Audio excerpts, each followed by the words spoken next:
अस्सलाम वालेकुम स्टूडेंट्स। आज एक इम्पॉर्टेंट पॉइंट डिफाइन कर रहा हूँ कि हम पैसिव वॉइस को आइडेंटिफाई कैसे करें। अगर आपको मेरे पढ़ाने का तरीका पसंद आए और आपको ये लेक्चर पसंद आए तो आप मुझे ऑनलाइन इंग्लिश लैंग्वेज कोर्स कर सकते हैं। पाकिस्तान में अगर मौजूद हैं या पाकिस्तान से बाहर किसी भी जगह दुनिया के किसी भी कोने जहाँ इंटरनेट अवेलेबल है, आप 1-on-1 online English language class मुझसे ले सकते हैं एक रीजनेबल फ़ी पे कर कर। स्टार्ट करते हैं टॉपिक पैसिव टेंसेज। एक तो एक्टिव वॉइस। अच्छा, एक और मैं इससे स्टार्ट करने से पहले एक ब्लंडर बता दूँ। मैं ऑनलाइन क्लासेस लेता हूँ जब स्टूडेंट फ़ीस पे करते हैं, ज्वाइन करते हैं, फिर उनका एक एनालिसिस टेस्ट होता है पहली क्लास में, जिसमें कुछ मोटी मोटी 2-4 चीज़ें पूछता हूँ, मुझे उनका लेवल का अंदाज़ा हो जाता है। अब ज़रा इंटरेस्टिंग चीज़ जो हमेशा मैं देखता हूँ, गौर से सुननी है आपने कि क्या ब्लंडर होता है। आप टेस्ट ले रहे हैं, अगर मैं स्टूडेंट से पूछता हूँ आपको टेंसेज आते हैं, तो कुछ कहेंगे नहीं हमें टेंसेज नहीं आते। अच्छा, आपको वो खुद खुद बोलेंगे सर हमें टेंसेज नहीं आते लेकिन एक्टिव वॉइस पैसिव वॉइस आते हैं, या कुछ बोलेंगे हमें एक्टिव वॉइस पैसिव वॉइस नहीं आते लेकिन टेंसेज आते हैं। आप जस्ट इमेजिन करें कितना बड़ा ब्लेंडर है। इस जवाब के बाद आगे कुछ पूछने की ज़रूरत ही मुझे नहीं रहती टेस्ट लेने की। इसका मतलब है एक ऐसा स्टूडेंट जिसको इतना भी नहीं पता एक्टिव वॉइस और पैसिव वॉइस को ही टेंसेस कहा जाता है, अब उससे मैं क्या टेस्ट लूँ आगे चलकर? मैं उसे ग्रामर, जेरेंड, पार्टिसिपल, इन्फिनेटिव और फिर पैसिव वॉइस और उसका स्ट्रक्चर और फिर कॉजेटिव वर्ब ये क्यों पूछूं? मुझे उसके सवाल से ही उसका लेवल का अंदाज़ा हो गया। तो पहले तो अपना लेवल कम से कम आप इतना समझ लें, अगर बेसिक के भी स्टूडेंट हैं, जो एक्टिव वॉइस और पैसिव वॉइस होते हैं उन्हीं को ही एक्टिव टेंसेस और पैसिव टेंसेस कहा जाता है, नंबर 1। अब सवाल एक्टिव वॉइस कौन से होते हैं और एक्टिव मतलब कि जो एक्टिव टेंसेस हैं या एक्टिव वॉइस हैं वो कौन से होते हैं, और पैसिव वॉइस टेंसेस या पैसिव टेंसेस कौन से होते हैं, उसका एक फ़र्क है।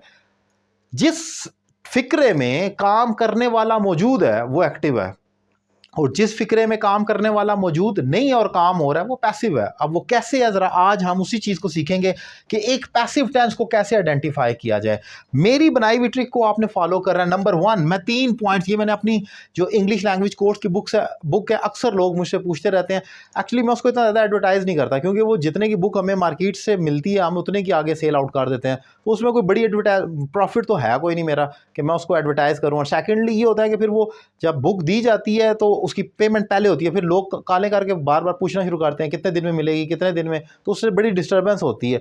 तो मेरी कोशिश ये होती है कि जो ऑनलाइन क्लास ले रहे हैं स्टूडेंट उनको ही वो सेंड की जाए, क्योंकि वो रेगुलर क्लास ले रहे होते हैं। बाहर से जो लोग फीस पे कर जो आउटसाइडर पहले क्योंकि पेमेंट करते हैं उनको पता नहीं डर लग रहा होता है कि कहीं फ्रॉड ना हो जाए। यहाँ तो लोग 6-6, 7-7, 8, 10-10 हज़ार फीस देकर भी क्लास ले रहे हैं, तो बुक 1500 की है, उसके पीछे वो कॉलें आना शुरू हो जाती हैं मुझे, तो मैं डिस्टर्ब होता हूँ। तो मैं उसकी इतनी एडवर्टाइज़ नहीं करता। बाहर वो एक बेहतरीन बुक है इंग्लिश लैंग्वेज सीखने के लिए। मेरे अपनी वर्डिंग में मैंने उर्दू और इंग्लिश में डिफ़ाइन किया, और जो हम इंग्लिश लैंग्वेज कोर्स करवा रहे हैं उन तमाम स्टूडेंट्स को वही कंटेंट मेरा अपना बनाया हुआ सिलेबस उनको कराया जाता है।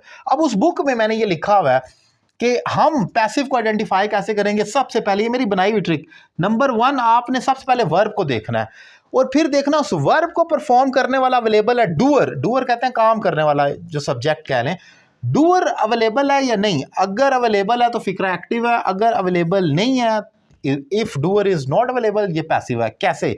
अली को बुलाया जाता है, इस फिक्रे में मैंने कहा कि सबसे पहले आप वर्ब को देख लें, तो वर्ब है बुलाना, बुलाने वाला मौजूद है नहीं, तो ये पैसिव है। अब वो बनेगा कैसे इंग्लिश में, वो और बहस है, अब मैं उस डिटेल में नहीं जाना चाह रहा। एक लेक्चर में सारा ही नहीं, एक वक्त में सारी जंगें नहीं छेड़ी जा सकती। सिर्फ इतना देख लें कि पहचान क्या है उर्दू में एक्टिव और पैसिव की। अली को बुलाया जाता है, सबसे पहले वर्ब को टारगेट किया, क्या है? बुलाना। बुलाने वाला मौजूद है? नो, पैसिव है। फिर इसी तरीके से अली बुलाता है, वर्ब क्या है? बुलाना। बुलाने वाला मौजूद है? अली, तो ये फिक्रा आपका एक्टिव हो जाएगा। इसमें अगर ये एक्टिव हो जाएगा, इस फिक्रे में यही अली ऑब्जेक्ट कहलाएगा और इस फिक्रे में यही अली सब्जेक्ट कहलाएगा। अक्सर लोगों को ये भी कन्फ्यूजन होती है कि हमें सब्जेक्ट और ऑब्जेक्ट का नहीं पता लगता, तो मैं उनको हमेशा समझाता हूँ पहले एक्टिव पैसिव का फैसला करें। अगर आपका फिक्रा एक्टिव है तो उसका पहला लफ्ज़ फिर सब्जेक्ट है, और अगर आपका फिक्रा पैसिव है तो उसका पहला लफ्ज़ ऑब्जेक्ट है। Simple is that. So trick मैं फिर रिपीट कर रहा हूँ, ज़रा गौर से समझ लें। अगर आपको पैसिव को आइडेंटिफाई करने में दुश्वारी है तो सबसे पहले वर्ब देखें और फिर देखें उस वर्ब को करने वाला मौजूद है कि नहीं। अगर मौजूद है तो फिक्रा एक्टिव है, अगर नहीं मौजूद तो पैसिव है। पैसिव में कुछ मोटी मोटी चीज़ों में याद रखें। एक तो ये कि वर्ब की हमेशा थर्ड फॉर्म आएगी। सेकेंडली, जो आइडेंटिटीज़ अगर आपने एक्टिव टेंसेस की याद की हुई हैं सेम रहेंगी, सिर्फ हेल्पिंग वर्ब्स चेंज होते रहेंगे। फॉर एग्जांपल प्रेजेंट सिंपल में is am are third form के साथ आएगा, लेटर इज रिटन। अली को बुलाया जाता है, Ali is called, Ali singular है, सिंगलर साथ इज आ जाएगा, Ali is called. Third form के साथ। और एक्टिव अली बुलाता है किसी को भी, अली कॉज समवन, तो उसके साथ अली कॉज एस लग जाएगा सिंगुलर के साथ और एक्टिव टेंस में। तो एक इम्पॉर्टेंट लेक्चर मैंने डिफ़ाइन किया और कोशिश की है शॉर्ट स्पैन ऑफ टाइम में डिफ़ाइन करूं ताकि आप बोर ना हो, लेकिन बहुत इंपॉर्टेंट टेंसेस, और कम से कम अगेन रिपीट कर रहा हूं, वो वाली गलती ना करें कि मुझे टेंसेस तो आते हैं लेकिन एक्टिव पैसिव नहीं आते, या मुझे एक्टिव पैसिव आते हैं और टेंसेस नहीं आते। It is such a blunder to analyse your mental level about your English language and their skills. आपका लेवल एक सेकंड में जज हो जाता है, कुछ पूछने की ज़रूरत नहीं है आपसे टेस्ट लेने की। कॉल पर ही किसी भी जगह जो बंदा मुझे इतना बोल दे, मेल या फीमेल, मैं समझ जाता हूँ बस ठीक है, टेस्ट छोड़ें, आप स्टार्ट करें बेसिक से, आपको कुछ नहीं पता। तो ये एक इंपॉर्टेंट चीज़ मैंने डिफाइन की। आपको लेक्चर पसंद आया तो राय का इजहार करें कमेंट बॉक्स में। Thank you very much.